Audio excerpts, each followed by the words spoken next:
musculatura facial sofre inúmeras alterações pós-cirúrgicas e é preciso ter cuidado, especialmente com o deslocamento da musculatura, que provocará resultados indesejados. Então, quem vai conversar com a gente sobre tudo isso? Quem? Quem poderia falar sobre isso com a gente? Lógico que a nossa especialíssima fonoaudióloga estética, Valesca Rezende. Mas eu fico falando, Valesca, que você é fonoaudióloga estética, mas na verdade é fonoaudióloga. Sim, estética é uma área da fonoaudiologia. Sim, eu posso só falar nossa fonoaudióloga. Sim, claro. Não é? Com certeza. Porque, por exemplo, hoje a gente está falando de estética também.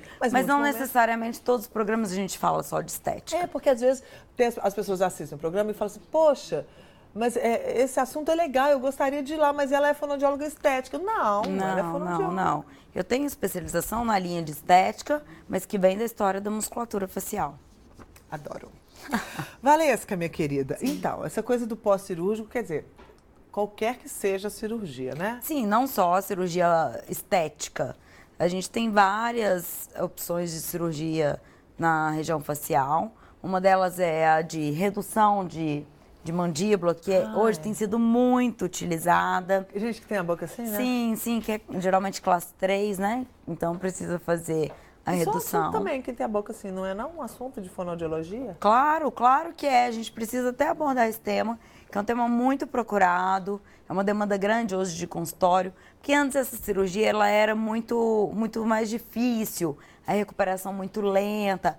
Ainda assim é uma cirurgia que provoca um trauma grande, mas bem menor do que no passado. Então, houve uma evolução muito grande nessa área de bucomaxilo, o processo ortodôntico também melhorou muito, e aí a gente tem hoje uma demanda muito maior do que no passado, em função da facilidade. Então, é um dos tipos de cirurgia, assim como a cirurgia facial também, que é o lifting, né? Que é a cirurgia plástica, muito procurada, acima de 50 anos, geralmente. Sim. O que acontece, eu observo muito, e é um grande problema que a gente enfrenta hoje, a pessoa faz a cirurgia e às vezes não toma os devidos cuidados. Isso já parte da orientação médica e às vezes o paciente muito envolvido cria uma expectativa muito grande em relação ao resultado da cirurgia e não toma os devidos cuidados. Ignora a orientação e não segue os passos devidos pós-cirúrgicos, como a drenagem linfática, evitar determinados movimentos, o próprio repouso, né, Angélica? Às vezes a gente vê na rua a pessoa operada, você vê que não tinha a menor condição de estar ali no momento e a pessoa se submete a isso. Então, todos esses processos, eles inibem e atrapalham muito no processo de recuperação favorável. Sim, então quer dizer, a cirurgia, ela não termina quando termina a cirurgia. Não, nenhum outro procedimento termina somente na cirurgia. Precisa seguir as orientações, precisa desse repouso. Alguns casos precisa dar continuidade a um determinado tratamento, como eu recebo vários casos pós-cirúrgico facial. Acontece muito de precisar manter um tratamento, seja com drenagem, seja com exercício, alguma coisa, alguma linha, alguma técnica que desenvolva uma recuperação favorável. E o que acontece se não fizer? Depende de cada caso, né? Claro que depende de cada necessidade. Então, determinadas necessidades que o paciente tem em fazer esse tratamento, caso não tratado, pode não obter o resultado desejado. Isso é o primeiro ponto, né? Importante. Assim como pode prejudicar e criar algumas alterações. Por exemplo, eu tenho um caso no consultório que ela fez um lifting facial com excelente cirurgião plástico, não teve problema nenhum em relação ao procedimento cirúrgico. O grande problema foi pós-cirúrgico. O pós-cirúrgico não foi bem feito por ela, a responsabilidade total dela, porque foi muito bem orientada em relação a isso. Não fez um repouso devido, fez movimentos que não podiam ser feitos naquele momento, não eram indicados naquele momento, e acabou tendo um prejuízo muito grande na articulação. Fora isso, ela teve um deslocamento do tecido, é onde eu mais me preocupo. Tanto face quanto corpo, operou, não é para movimentar aquela região como se fosse uma região já recuperada, uma região natural, mesmo que não sinta dor. Ainda mais algumas regiões, né, Angélica? Se você já passou por alguma cirurgia, o pós-cirúrgico às vezes fica dolorido internamente, mas externamente fica muito anestesiado ainda, com um formigamento. Então a pessoa acaba abusando disso por não ter uma sensibilidade aguçada naquela região. Então não está sentindo dor, acha que tá podendo. Exato. Então, movimentando essa região, ela teve um deslocamento do tecido que necessariamente teria que fazer outra cirurgia, só que ela se opôs a isso e não considerou. Então, ficou com uma cicatriz aumentada, o tecido extremamente deslocado, muita dor. Então, criou um processo, uma alteração muito pior, talvez, do que se não tivesse feito a primeira cirurgia. Mas aí você disse que, quer dizer, tem que fazer repouso, né? Sim, mas, por sim. exemplo, mastigar é um problema? Sim, pode ser um problema em alguns casos. Falar? Claro, porque às vezes a pessoa pode abusar naquele momento por não sentir a dor. Na verdade, eu trabalho com vários cirurgiões plásticos e a gente considera, inclusive, há pouco tempo comentei com um, que a dor é favorável. É favorável por quê? Porque ela limita o paciente. A dor é a única opção aí de limite do paciente, porque quando não é uma pessoa responsável a ponto de se cuidar. Porque com a dor, ela evita mastigação, evita deitar de forma incorreta. Porque o correto é deitar um travesseiro numa altura confortável e manter sempre a cabeça para cima. Nem todo mundo consegue isso, né, Angélica? A gente sabe disso. Então, às vezes, a pessoa acaba girando no travesseiro e isso pode prejudicar a resposta da cirurgia. Mas isso é um processo demorado? Varia muito. Assim, essas limitações. Sim, é muito variável porque cada um tem um tipo de recuperação.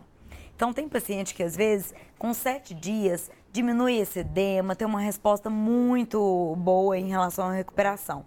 Então, o processo natural, a rotina volta ao normal muito rapidamente. Outros casos já demoram mais, então tem uma sensibilidade maior. Sim. E aí é um processo mais longo, pode chegar a 30 dias ou até passar dos 30 dias. E essa história que eu perguntei do mastigar? Sim. Aí a pessoa tem que ficar lá no canudinho? Não necessariamente o canudinho, mas com alimentos. A mastigação não é o problema, o processo mastigatório, e sim o volume que se mastiga e principalmente a textura. Então, comer educadamente. Sim, comer porque pouquinho. Mastigar, por exemplo, Angélica, uma gelatina é muito diferente de uma carne, e é um processo de mastigação. Inclusive, a gente evita bloquear essa mastigação, porque o movimento faz parte da recuperação também. Se a pessoa fica muito estática, pode até dificultar esse processo de recuperação. Então, iniciar com mastigação leve, por exemplo, uma gelatina, fazer como se fosse bochecho, voltar aos poucos, respeitando essa dor, respeitando esse limite que apresenta em relação ao desconforto, não há problema, inclusive acelera o processo de recuperação. Agora, estou com vontade de comer uma carne, não tem a menor condição de fazer esse processo mastigatório, e aí inicia essa mastigação e pode sim ter lesão, atrapalhar não só a musculatura, mas a inervação também, processo cicatricial e a articulação que a gente tanto preocupa. Gente, tá vendo? A gente acha que o objetivo não é tão final simples, é a cirurgia e pronto. Não é tão simples. Inclusive, eu deparo com casos pós-cirúrgicos de mandíbula, como a gente começou a falar, e essa cirurgia tem sido muito realizada em pessoas mais jovens, tipo 18, 19 anos, onde atinge já a idade máxima de crescimento e define. Não quero ficar assim, quero operar. Então, opera logo. E às vezes eu observo que não depende da idade, sabe, Angélica? Às vezes tem meninos de 18, 19 anos que têm uma tamanha responsabilidade que o adulto de 40 e poucos, 50 não apresenta. Então, às vezes, o mais jovem, ele costuma seguir precisamente as orientações, faz o trabalho perfeito. Inclusive, essa semana eu ouvi que é de um paciente de 21 anos que ele teve um evento e ele se negou a comer tudo que tinha no evento, porque ele teve um pouco de medo, de receio, e olha que nem dor ele apresenta, mas é a tamanha responsabilidade que apresenta. Que bacana. É muito interessante isso. Isso é para muito marmanjo aí aprender. Com certeza. Então, é de cada paciente, de cada caso clínico, cada expectativa que o paciente deposita também. Então, é importante, como eu citei, a dor, importante colocar para o paciente que também, se houver um deslize, se houver um desequilíbrio em relação a essa programação, as expectativas não serão atingidas, Sim. né? E aí é uma coisa que é importante falar, porque hoje a gente tem que pensar em economia em dinheiro o tempo todo, não Claro. tem jeito. Então, quando a gente tem aí uma vontade de fazer uma cirurgia, né, ou uma necessidade, a gente tem que pensar naquele valor para a cirurgia, mas a gente também tem que deixar guardado um valor para o pós-cirúrgico. Sim, Porque são importante. vários profissionais que também precisam entrar nesse planejamento, né? Pós-cirúrgico. Pós-cirúrgico. Então, isso também é preciso, porque às vezes a pessoa faz a cirurgia, gasta o dinheiro todo Angélica, ali. verdade isso. A gente ouve muito. Inclusive, eu passei por isso, assim, é um procedimento que eu precisei fazer. E depois da cirurgia, tipo, eu ainda um pouco anestesiado, o médico veio com toda a medicação que podia ter sido comprada Sim. antes, e veio com todas as orientações e todas as recomendações pós-cirúrgicas que geravam uma despesa grande. Sim. Então, às vezes, a pessoa, ela não espera isso, não se preparou, porque não é só uma questão financeira.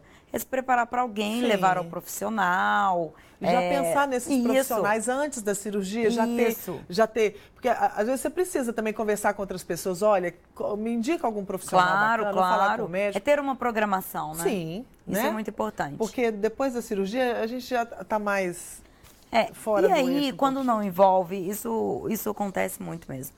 Quando não envolve já essas orientações, esse esclarecimento para o paciente pode até desconsiderar em função de não achar que é tão importante, porque não foi orientado anteriormente. Exatamente, não viu a importância disso. Exato. Adorei essa conversa também. Valesca sempre arrasa. Gente, se vocês querem mais contato com a Valesca, quer trocar ideia, quer ver o trabalho dela, ver dicas também, valescaresende.com.br. Exato. Querida, queria agradecer a sua presença. Eu que agradeço. Daqui a 15 dias eu te espero de novo. Certamente. Com mais um assunto bacana. Com Adoro. A gente tem que certeza. voltar um dia também com aqueles de ruga, hein? Com certeza. Eu já estou encomendando meus temas. E para você de casa, então, um grande beijo. Fiquem com Deus. Juízo! E segunda-feira a gente está de volta a partir de 5h15 da tarde. E eu conto com a sua companhia. Beijo. Tchau. Paulo Leite, hoje é sexta, Paulo. Você ainda está aí?